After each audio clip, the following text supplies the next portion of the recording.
Inside Rikers Island, Shocking Prison Stories and Gangs Documentary. Chapter 1. The Body in the Laundry Room. The stench hit before the discovery. A sour, metallic odor drifting through the cinderblock corridors of Rikers Island's laundry facility. It was late August, a sweltering New York night when the prison's industrial fans struggled to keep air moving. Officers on the midnight shift joked about the smell at first, blaming it on damp uniforms left too long in the machines. But as the hours dragged on, unease set in. Something was wrong. At 3:47 a.m., Officer Ramirez unlocked the service door that led into the back of the laundry room. The light flickered weakly above him, casting long shadows across the stacked bags of clothing. He stepped inside, pulling a handkerchief over his nose. The smell was stronger here, sharp enough to sting the throat. Then he saw it. Behind two bulging sacks of prison-issued uniforms, a human hand jutted out, pale and stiff. Ramirez froze. He knew instantly it wasn't a fight gone wrong in the yard. Whoever had hidden this body had taken time to cover it, to wedge it where no casual glance would find it. He fumbled for his radio, voice breaking as he called it in. "We got a code red. Body. Laundry block. It's bad." Within minutes, the room filled with corrections officers, supervisors, and a pair of prison medics who confirmed the obvious. The victim was dead. The body belonged to 19-year-old Marcus Hill, an inmate only 3 months into a short sentence for burglary. Marcus was no gang leader, no notorious killer. He was a small-time hustler from Queens, someone who should have been invisible among the hardened men of Rikers. Yet there he was, his throat slit ear to ear, his body dumped in a place only insiders would think to use. The news tore through the prison like wildfire. Rikers was no stranger to violence, but this was different. Inmates whispered in their cells, rumors sparking like dry brush in the wind. Some swore they'd seen Marcus talking to a corrections officer the night before. Others whispered he'd been caught with contraband and made the mistake of naming names. A few said he'd been targeted by one of the gangs that ran Rikers from the inside. The Bloods, the Trinitarios, the Latin Kings. Detective Laura Kincaid of the NYPD was assigned to the case.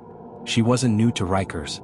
For 10 years she had worked homicide in the boroughs, and the prison had been a revolving door of suspects, witnesses, and victims. But walking into the facility as an investigator always felt different.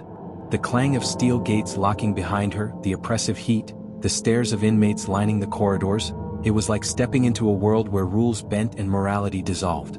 She studied Marcus's file. No priors for violent crime. A history of petty theft. A mother who worked 2 jobs, praying her son would straighten out. By all accounts, Marcus wasn't supposed to end up like this. But the deeper she dug, the more the puzzle twisted. The autopsy revealed something odd. Bruises on Marcus's wrists, not from restraints but from being grabbed and held. He hadn't gone quietly. And tucked into the lining of his prison-issued pants was a tiny scrap of folded paper. Most of it was smudged and unreadable from blood, but 3 words were still clear: trust no one. Detective Kincaid leaned back in her chair, staring at the note under the harsh glow of the evidence room's light. It wasn't the kind of message you left for yourself. It was a warning, or maybe a confession. Her first instinct was to question the guards. Marcus's death had happened in a part of the prison where inmates weren't supposed to be unsupervised. Access required keys, knowledge of shift patterns, and the confidence to move without attracting attention. When Kincaid began her interviews, the answers didn't sit right. Officer Ramirez, the one who found the body, was nervous, his hands trembling slightly as he spoke. Another officer, Delaney, brushed off her questions, insisting Marcus was just another punk who mouthed off to the wrong people. But when she pressed for details, silence fell. Guards exchanged glances. Doors to cooperation slammed shut. It was the same unspoken rule she had encountered before at Rikers. Everyone sees but no one talks. So she turned to the inmates. In the north wing, she found an older prisoner named Darnell Big D Roberts, a man who had survived 20 years inside by keeping his ears open. Darnell leaned across the table during the interview, his voice low and deliberate. "Marcus wasn't killed over no burglary," he said. "He had something. Something people wanted." Kincaid narrowed her eyes. "What kind of something?" Darnell smiled faintly, exposing a gold tooth. "Information. You can trade drugs, blades, phones in here, but information? That's the real currency. And Marcus? He knew too much." That night, back at her apartment, Kincaid replayed the conversation. What could a 19-year-old burglar possibly know that was worth his life? She scribbled connections across a notepad, circling names of gang leaders, corrupt officers rumored to run smuggling rings, and Marcus's brief stint in protective custody.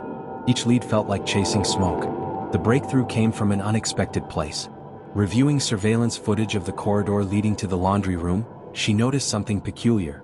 At 2:12 a.m., the camera caught a figure, tall, broad-shouldered, leading Marcus toward the restricted door. The figure wore a corrections officer's uniform. But when Kincaid cross-referenced the shift logs, no officer was assigned to that hallway at that time. Someone had access to uniforms. Someone who could move freely enough that Marcus didn't resist until it was too late. Someone who knew exactly where to hide the body. The realization settled in her stomach like ice. This wasn't just inmate violence. This was an inside job. By dawn, she was back at Rikers, standing outside the laundry room again, the air heavy with the memory of blood and bleach. She knew the rules of this place, that truth was buried under layers of fear and silence. But she also knew one thing. Marcus Hill had stumbled onto a secret bigger than anyone realized. And then came the call that turned the case upside down. One of Kincaid's contacts in the Department of Corrections sent her a grainy still photo, pulled from another surveillance camera near the staff entrance. It showed an officer slipping out of the prison that same night, carrying a duffel bag. The officer's face was shadowed, but the badge number was clear enough to trace. It wasn't Ramirez. It wasn't Delaney. It was Lieutenant James Foster, a 20-year veteran respected by colleagues, untouchable in the chain of command.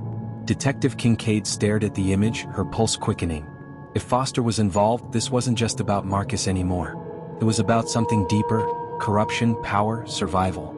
And somewhere in that mess, Marcus had become a casualty.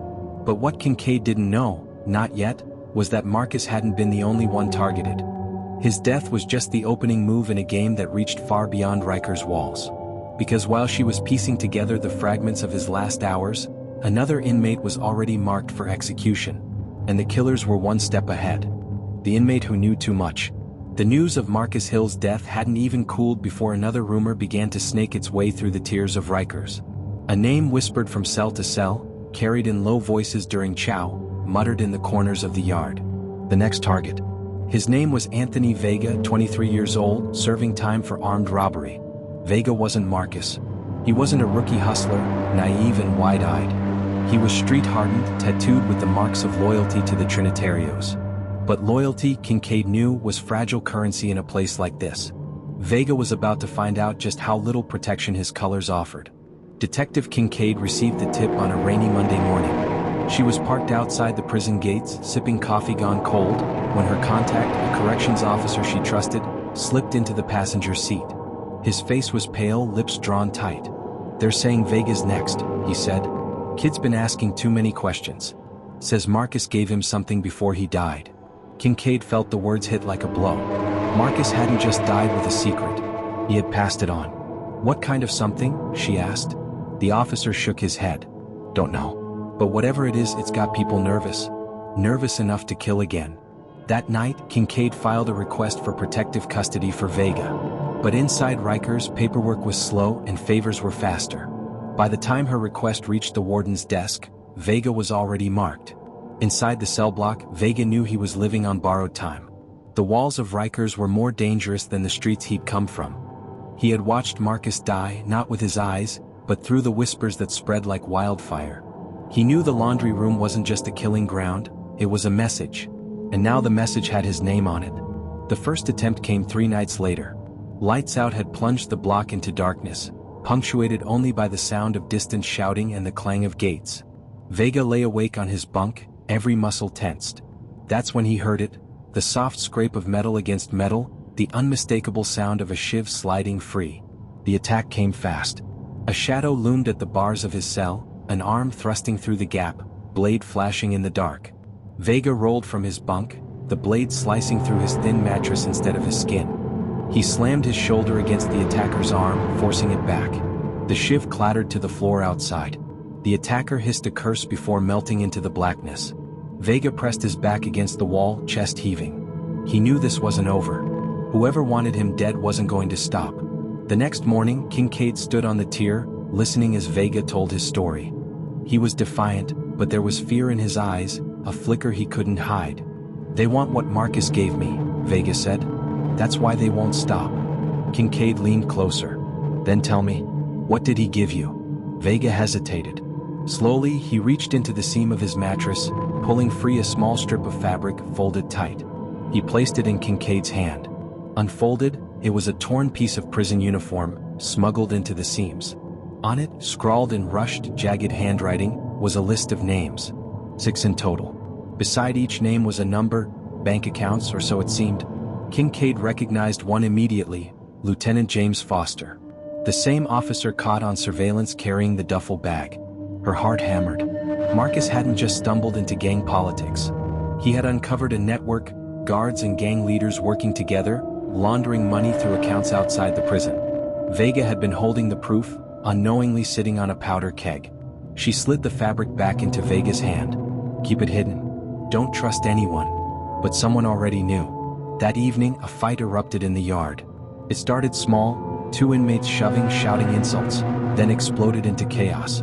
Blades flashed, fists cracked against jaws, guards shouted and rushed in. Amid the chaos, 2 men closed in on Vega. He saw them coming.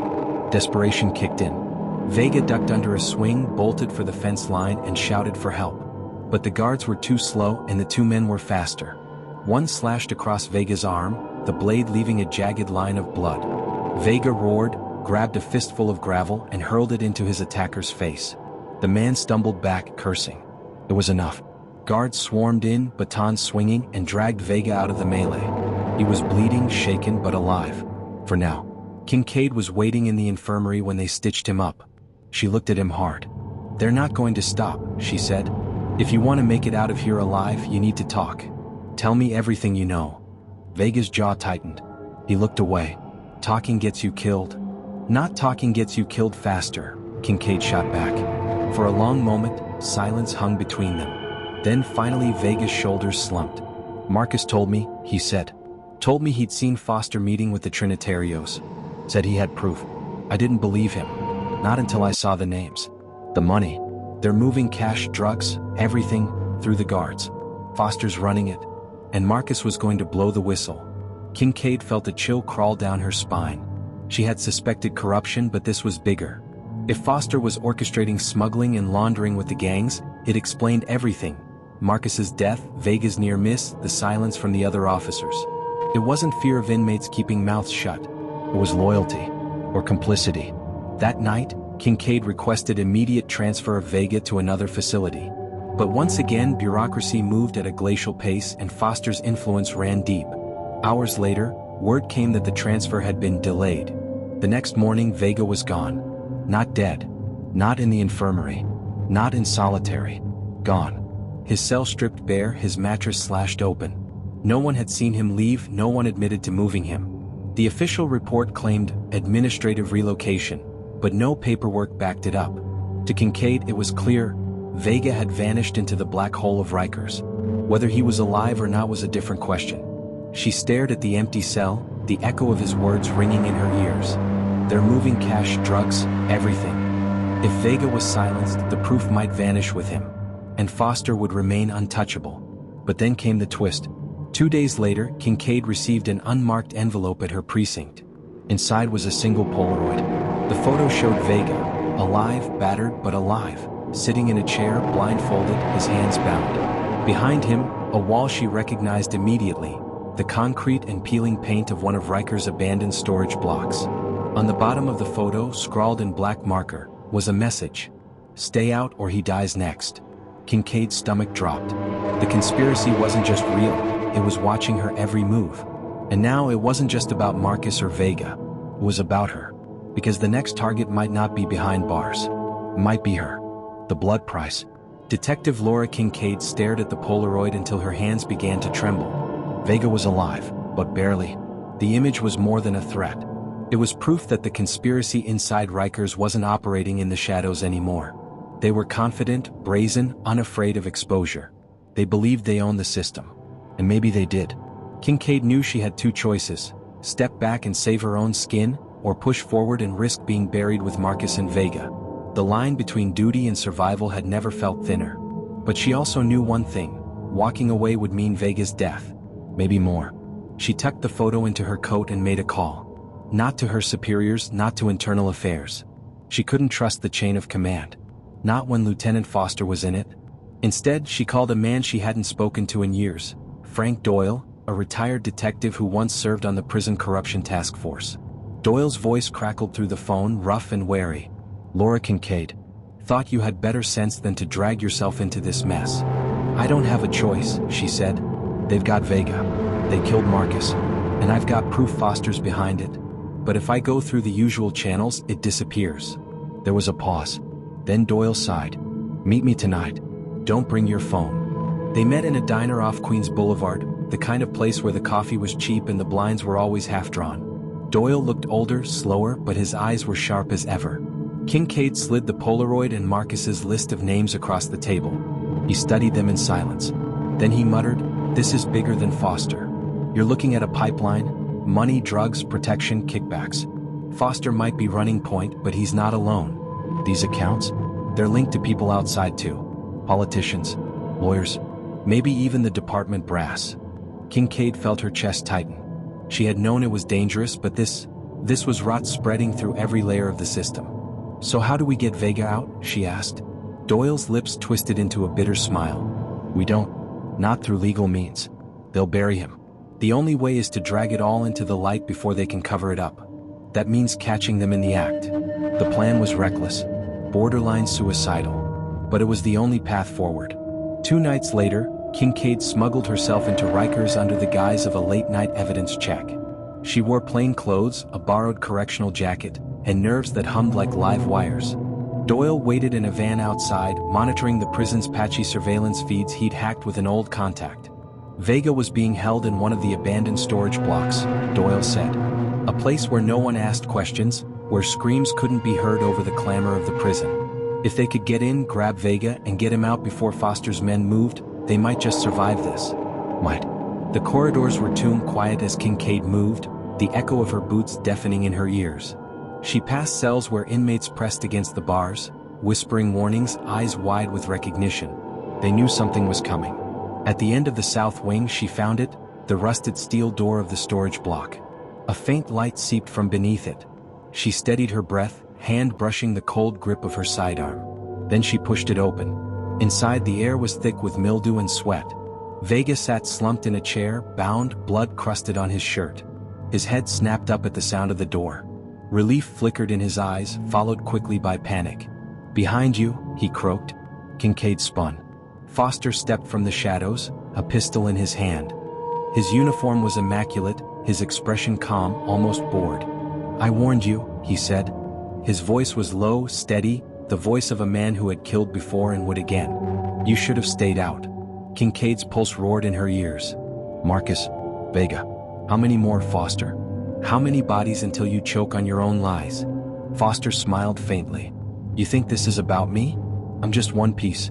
You can cut me out and another takes my place. This prison, this city, it runs on deals like mine. The gangs keep order. The money keeps flowing. Everyone gets fed. Everyone but kids like Marcus, too stupid to know when to shut up." Her finger twitched on the trigger, but Foster was faster, pressing his gun against Vega's temple. "One more step," he said, "and he's gone." Time froze. Every muscle in Kincaid's body screamed at her to act, but one wrong move and Vega's blood would spill across the floor. She needed a distraction. And then, by some cruel twist of fate or fortune, it came. The prison alarms wailed suddenly, sharp and piercing. Red lights flashed overhead. From the yard came the roar of chaos, shouting, the metallic clash of weapons, the thunder of boots. A riot. Foster's eyes flicked toward the sound. For half a second, his grip loosened. It was all Kincaid needed. She lunged forward, knocking his arm wide. The gun fired, the shot deafening in the cramped room, a bullet sparking off the concrete wall. Vega toppled sideways, chair and all, as Kincaid and Foster collided. They hit the ground hard, fists and elbows swinging. Foster was stronger, fueled by rage, but Kincaid fought like a woman with nothing left to lose. She slammed her knee into his ribs, wrenched the pistol from his hand and leveled it at his chest. For the first time, fear flashed in his eyes. "You're done," she hissed. But before she could fire, the door burst open. 3 guards stormed in, weapons drawn, Foster's men. They froze at the sight of their lieutenant on the ground, Kincaid's gun aimed squarely at him. The moment stretched. Then, to her shock, one of the guards lowered his weapon. His voice was hoarse. "Lieutenant's dirty. We all know it. But nobody had the guts to say it. The other two hesitated, then followed, dropping their weapons. Foster's eyes widened in disbelief as the men he commanded turned their backs on him. Kincaid cuffed him herself, wrists clamping tight around the man who had thought himself untouchable. The aftermath was chaos. The riot, sparked by whispers of corruption, tore through Rikers. But when the dust settled, Foster's empire crumbled. The names Marcus had written down were corroborated, the accounts traced, the smuggling rings exposed. Arrests rippled through the department, through City Hall, through networks no one had dared to touch. Marcus Hill's murder had been the match that lit the blaze. Ann Vega, though scarred for life, survived to testify. Kincaid stood outside the courthouse weeks later, watching reporters swarm as Foster was led inside in shackles. The city buzzed with talk of reform, of purges, of cleansing the rot. But Kincaid knew better. Systems like this didn't change overnight. For every Foster dragged into the light, another lurked in the shadows, waiting. Still, she allowed herself a moment of quiet victory. Marcus hadn't died for nothing. Vega hadn't bled for nothing. As she turned to leave, her phone buzzed with a new message. Unknown number. No text. Just an image. Another Polaroid. This one showed a body, faceless, bound, lying in what looked like a different prison altogether. Scribbled across the bottom were 4 chilling words. "It's not over yet." Kincaid's stomach clenched. She looked out at the city skyline, its lights flickering like watchful eyes. The fight wasn't finished. It had only just begun.